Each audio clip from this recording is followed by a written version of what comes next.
साहेबांनी सगळ्या शाळांना, सगळ्यांना, साहित्यिक असो, मराठी माणसं असो, सगळ्यांनाच आज साहेबांनी जाहीर आवाहन केलंय की ज्या पद्धतीत हे सरकार खोटं बोलतंय, एक साईडला केंद्रातून मराठी भाषेचा अभिजात दर्जा दिला जातो आणि नंतर हिंदी भाषेला परत पुढे रेटतायत वेगळ्या आणि तरी कुठेतरी थांबलं पाहिजे, म्हणून सन्माननीय राजसाहेबांनी आज पत्रकार परिषद घेऊन आम्हाला सगळ्यांना, महाराष्ट्र सैनिकांना त्यांनी आदेश दिलेत की सगळ्या शाळेत जाऊन आज तुम्ही फक्त निवेदन, हे जे माझे पत्रक आहे ते द्यायचंय.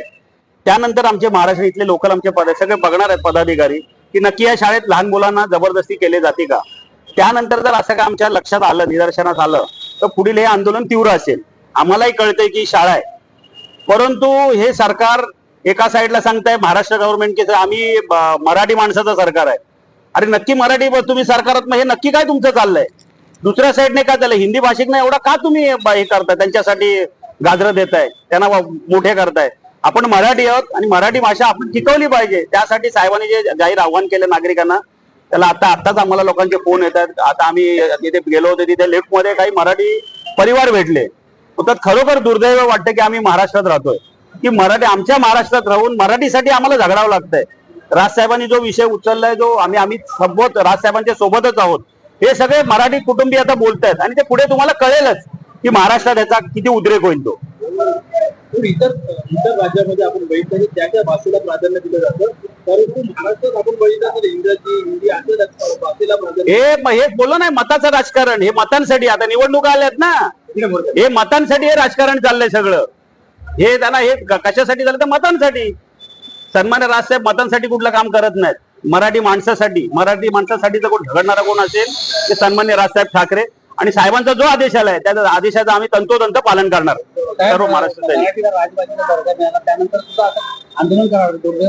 मग मी तेच तर सांगतो ना, दुर्दैव आहे हे. मी तर बोलतोय, आम्ही सगळे महाराष्ट्र सैनिक बोलतोय, परंतु हे महाराष्ट्राचे सगळे लोक, आम्हाला एक परिवार इथे भेटला, तोच बोलला. मी तुम्हाला तेच तर सांगतोय की महाराष्ट्रात राहून मराठीसाठी भांडावं लागतंय. हे दुर्दैव आहे. आम्हाला लाज वाटते की आम्ही महाराष्ट्रात राहतोय.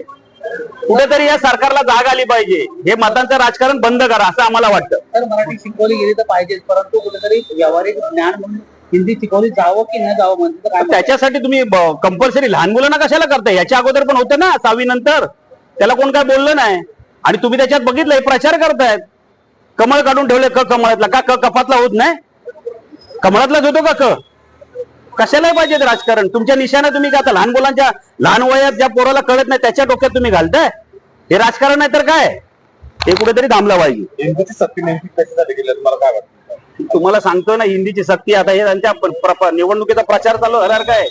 कमळ कपातला होऊ नये का? तर कमळातला कशाला काढायला पाहिजे? तो घरचे शिकवतील ना कशातला आहे, तो कोबीतला आहे, कशातला आहे, कमळातलाच का? आणि ते कमळच का काढलं पाहिजे? मग ही इंजिनचं टाका, आमचं इंजिन कुठे दिसत नाही त्याच्यात, ते का नाही? मग ही इंजिनचं ठेवा. हाय ते असं आहे. लहान मुलांना या लहान वयात ह्यांच्यावर असे अत्याचार करू नका, त्यांना जगू द्या, घरच्यांना पण त्रास देऊ नका. आपली भाषा आहे, आपल्या भाषेचा कुठे, अरे बाहेरगावी मुलं मराठी शिकवतात आपल्या मुलांना. मराठीचं प्रेम बाहेरगावी गेलेल्या लोकांना कळतं, पण इथल्या लोकांना कळत नाहीये. तर शिक्षण मंत्र्यांनी किंवा या सरकारने जर हा निर्णय मागे घेतला नाही तर राज साहेबांचा जो आदेश येईल त्या आदेशाचं तंतोतंत पालन केलं जाईल.